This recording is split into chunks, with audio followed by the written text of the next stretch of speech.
Adakah sayur kering benar-benar hilang khasiatnya?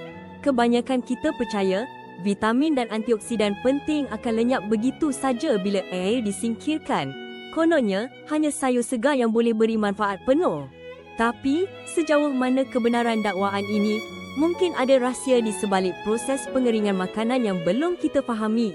Fakta mengejutkan, dengan kaedah pengeringan yang betul, terutama teknik moden yang terkawal, kebanyakan nutrisi seperti vitamin A, E dan pelbagai jenis antioksidan boleh dikekalkan pada tahap yang sangat tinggi.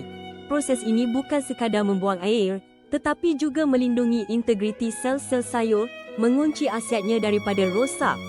Ini mengubah pandangan kita tentang potensi sebenar makanan kering. Maka, sayur kering yang diproses dengan teliti sebenarnya adalah sumber nutrisi yang hebat. Khasiatnya malah boleh jadi lebih pekat kerana tiada air.